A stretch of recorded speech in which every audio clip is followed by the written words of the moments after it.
Hey, hello everybody. Uh, Today we're going to talk about breakdowns and how to avoid them and what you need to take with you and all kinds of good crap like that. And I put this clock up behind me and it sounds like I'm on 60 minutes. I don't know if I'm going to like that or not. Okay, we'll be right back.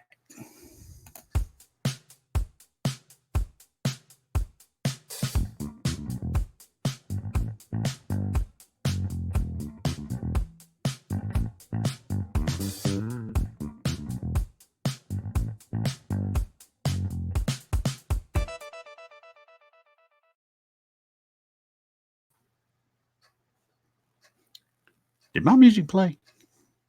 I don't know. But anyway, today we're going to talk about breakdowns. Of course, I've been there, done that too many times. And well, first thing I'm going to talk about is the old CB radios. Back in the 70s, we had CB radios, and that was good. I mean, you could talk to your friends. My father, he had a 76 Volkswagen van, blue and white, had a CB in it. And I used to go out there in the yard and get on the CB, talking to my friends, Tim Ferguson, all them down there.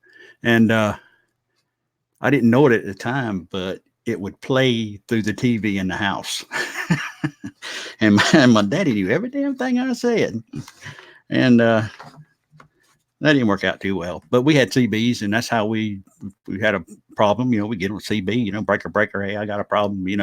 Going about our business. But now we got the cell phones, little jewels here, and they work out pretty good. Actually, a lot better than the CB radios, right?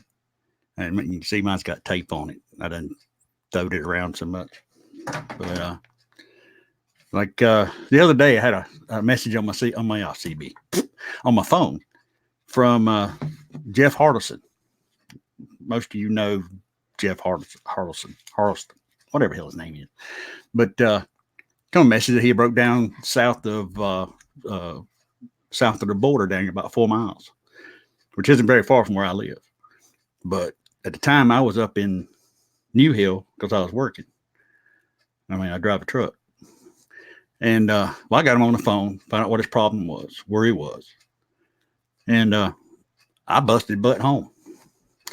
And well, about the time I got home, I called him just to see where he's at, pretty much. And well, hell, he done got home. But what he had a problem with his fuel pump. It wasn't pumping fuel all the time. Every time he hit a bump, he said it cut off. But see, that's the way it is in the vanning community. If one vanner breaks down, you know somebody's going to come if you get a hold of somebody. I mean, when I went to the Nats back 13, I think back 2013, when I was driving a 78 Ford, we had a issue with a blown head gasket, and which was about 40 miles from Old Washington, Ohio, where we was going. And I made it there, but the old girl didn't come back. I had to leave it up there for about 13 months waiting for the guy to fix it.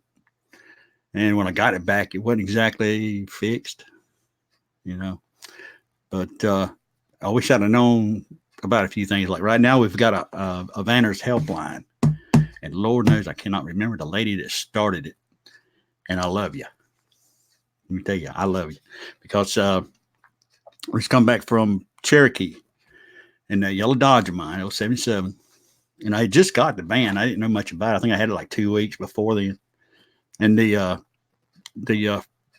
people who had it before put an electric fuel pump on it with no regulator, and it just most of the time it just flood. It was a pain in the butt. But anyway, we went to Cherokee on it. Still had the same fuel pump on it, and coming back, we broke down just before Asheboro. Yeah, Asheboro, right there at the TA in Camden. Well, it cut off on me, and I went up the ramp, and that's as far as I got. And well, I got on the helpline, jumped on there, said, "Boom! I got an emergency. I got a problem." You know, and it was like that. There were people coming back to me, going, "Where you at? Where you at?" And I tell them. where I was. And well, we'll get somebody out there. We'll get somebody out there, no problem. And hell, it wasn't long. In fact, this is during our breakdown. And that's when we got to the TA. And there's another pick. Yeah, we had fun. But what I had to do, I had to kind of jerry rig a way to get to the truck stop, because it was really cool. It was lucky right there at the exit at the TA. TA was up the exit to the left, and there it was. But fuel pump out, you can't get no gas in it. So I kind of had to do a MacGyver, and I had to take these two items.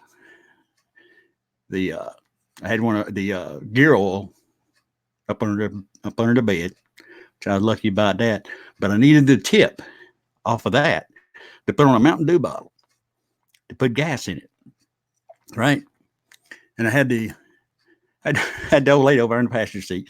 I had the dog box cover off, the whole 9 yards, and I had to take the fuel pump hose off, turned it up, stuck the bottle on it, and had her over there squirting gas into the bowl, right? And that's what got us up around the corner into the TA. And well, you got to do things like that, right? But it was an interesting trip. But the guy to come to my rescue, love this man. Don't talk about this man.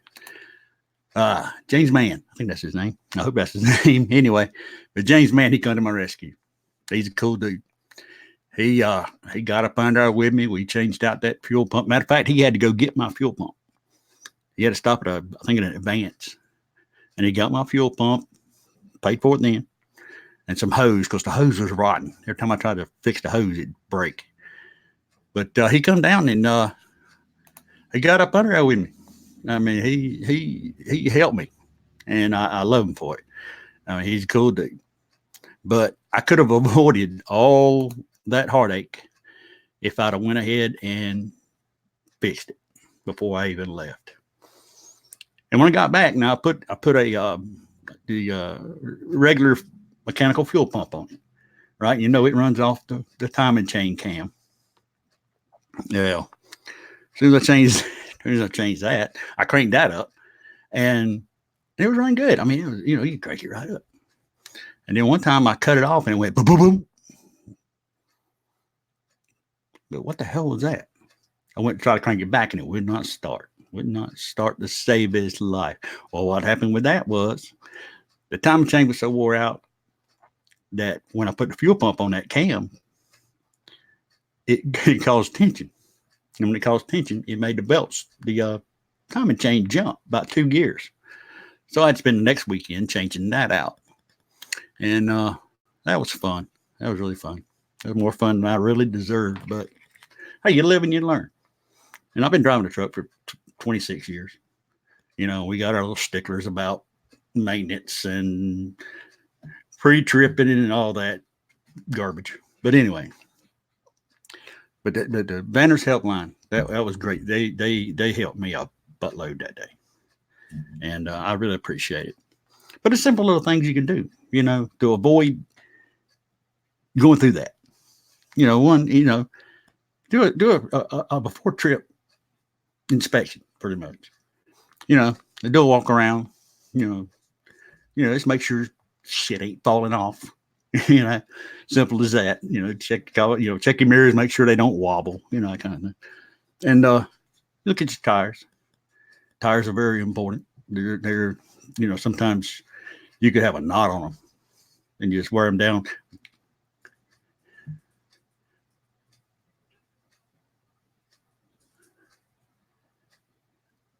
I don't know.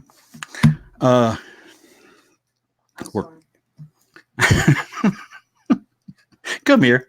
Hang on a minute. What are you doing? Okay, I'll take it later. Okay. I didn't know you were playing on that. If the door's closed, huh?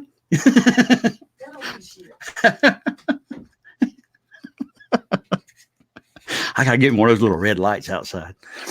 when I'm on the air. Okay. She's great. She just reminded me I didn't take my medicine this morning, so I might get a little goofy. Okay. Okay. Like I said, look at the tread wear. Make sure you got clear tread. Make sure you ain't got no wires hanging out of it. Make sure it's not so thin you can see the air in it. That kind of thing. Which reminds me, check your air pressure. Because usually I run my front tires around 35. I run my back tires around 32. If you're riding around with all your tires up but one, like got 15 pounds in it, that could cause a problem later on, believe me. Because it'll get hot, it'll bust. And there you are. You're sitting on the side of the road. And lug nuts. People say, well, lug nuts. What about the fucking lug nuts? Lug nuts on some rims, like Krager's, especially, which I have, sometimes they'll loosen themselves up. And you really don't want them to loosen themselves up too much. Okay? All right, then you go around, you check your lights. Make sure you got turn signals. Make sure your lights are working. Make sure you don't have like a fire every time you turn your lights on. That kind of thing. Your signals, your brake lights. Brake lights are very important. Hey, you're riding down the road at night, put on your brakes. The guy behind you don't see shit, and nail you in the butt. So you don't want to have no working brake lights, believe me.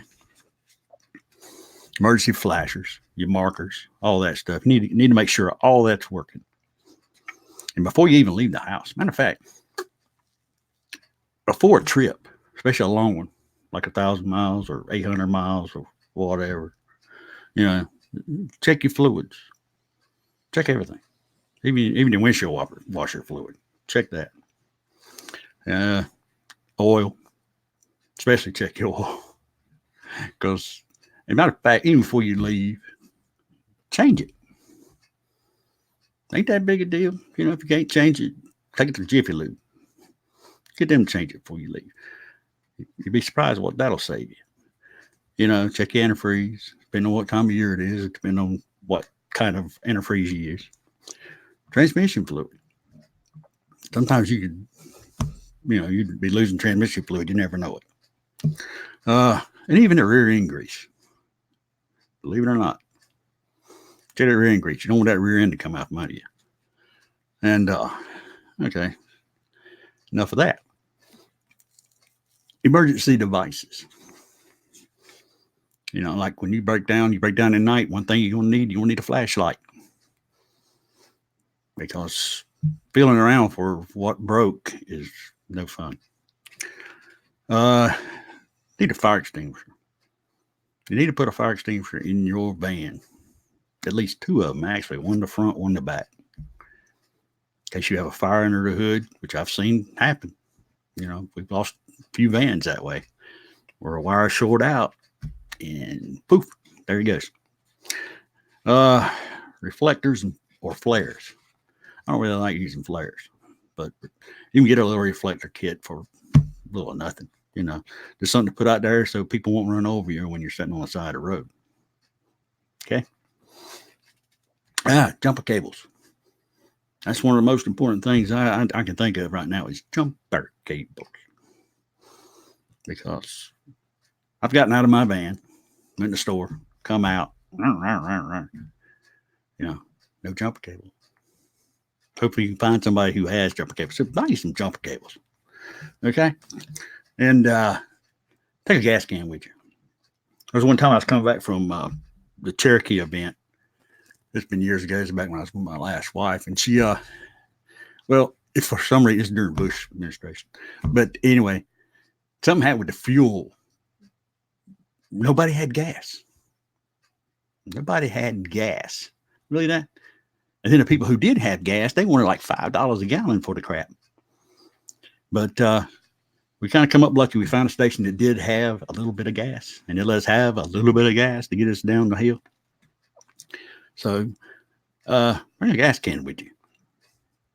I don't recommend you filling it before you leave the house, but just in case, like you could, like one of your buddies come up, you can siphon some gas off of him to get you to where you need to go, that kind of thing. And a siphon hose. Hey, put a siphon hose in there. Extra fuses. If you're like me and you drive a Dodge, you'll need fuses. Extra bulbs.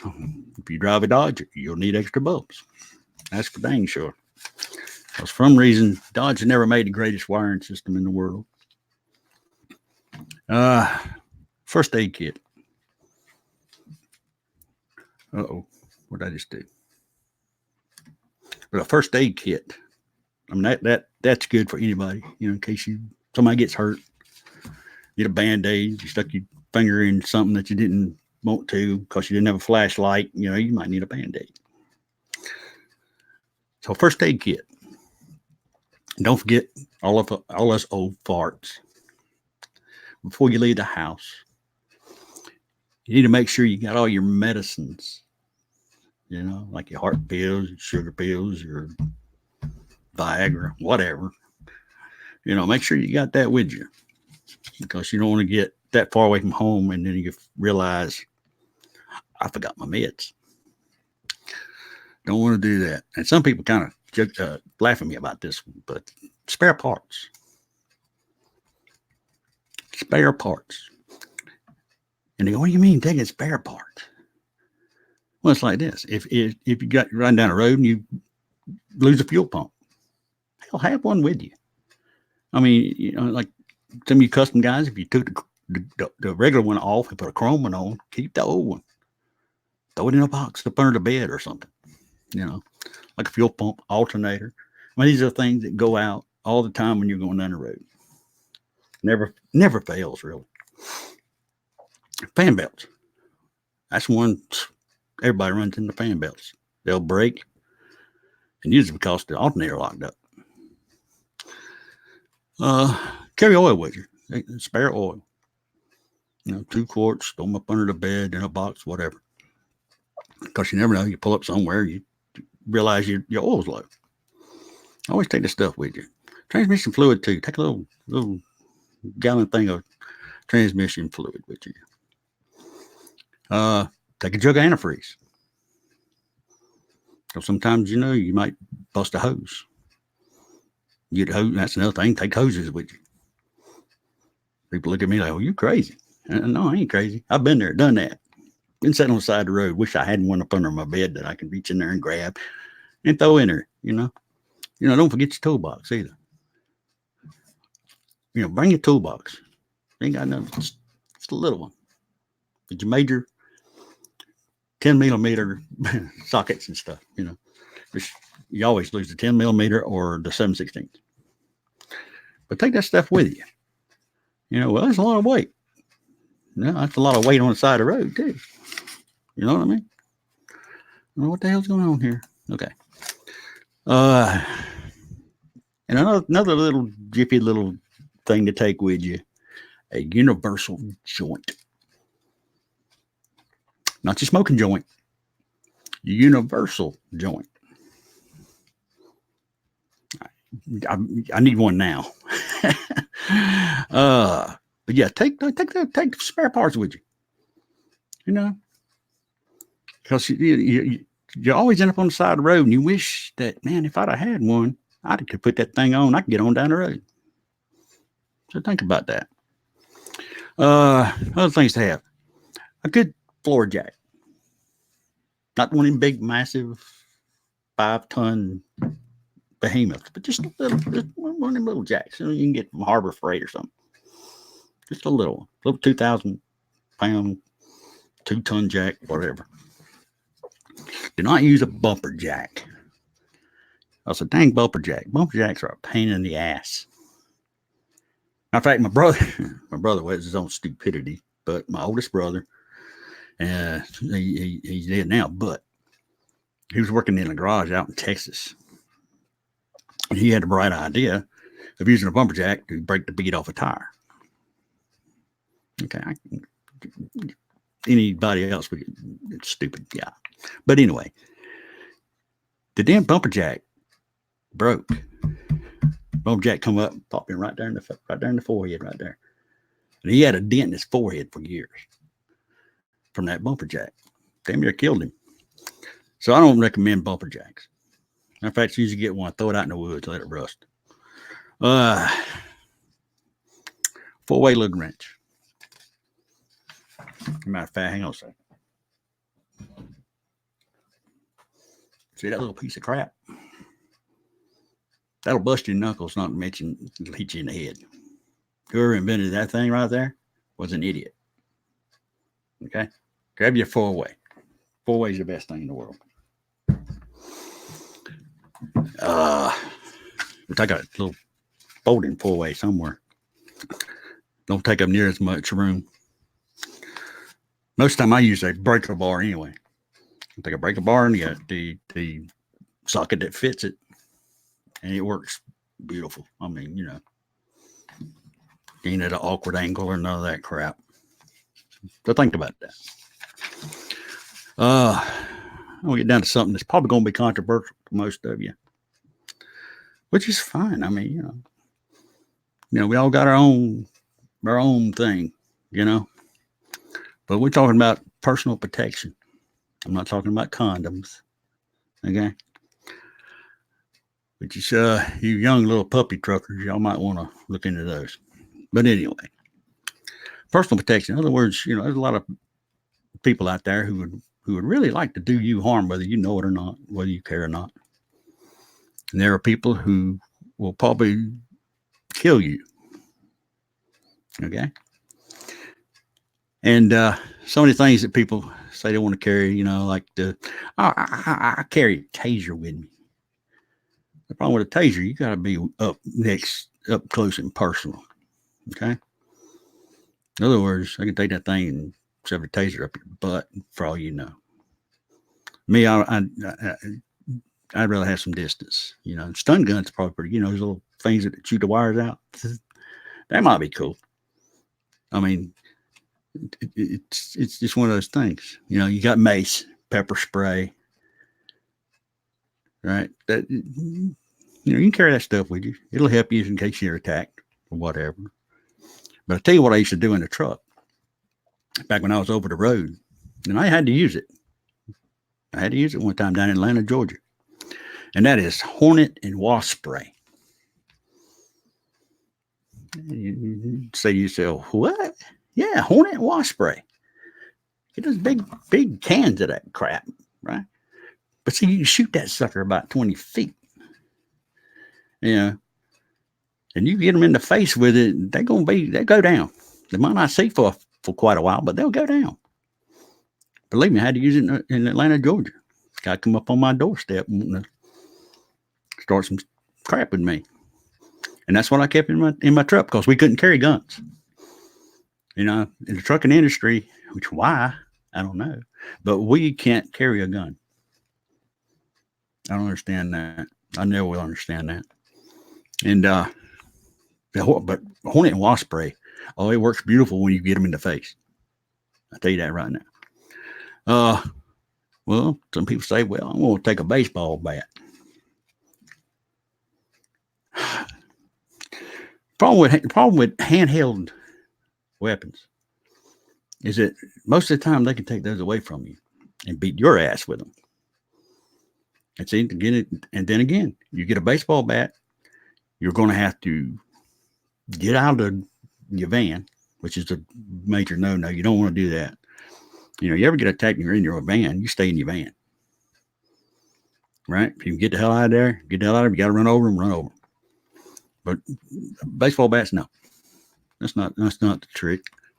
And a lot of people don't understand, but there's you know, I know I said I wasn't going to go political on here. But see, people, you got a right to defend yourself. You have God-given right to defend yourself with whatever means is available to you.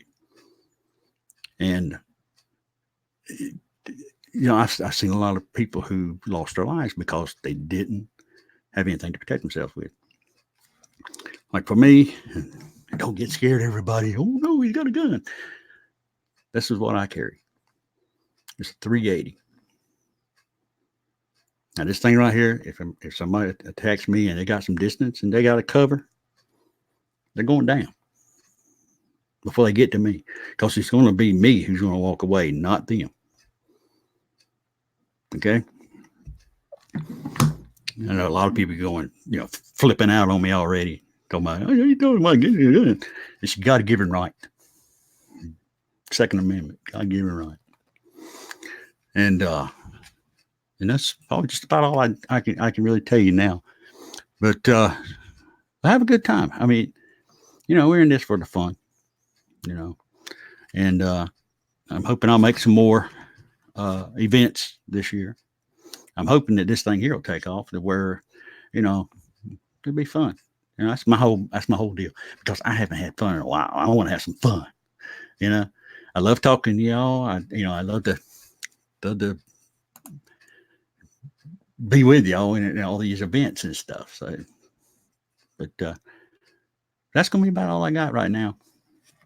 But just remember, just think about what you're doing. Get your van right. Get your head right before you take off on these long trips. And I guess that's all I got. So y'all do some happy vanning. Have fun. And if there's anything else, nobody wanted to talk to me. I still ain't getting comments. Why ain't I getting comments? Is anybody commenting? Just something else I got to work on? Because I still got to work on the YouTube, because they're claiming I ain't who I am. I don't know why that is, but I got to fix that. But I was really hoping to get some comments. Oh, well. Just one of those things. But we getting out of here. And happy vanning, and we'll see you later. Bye.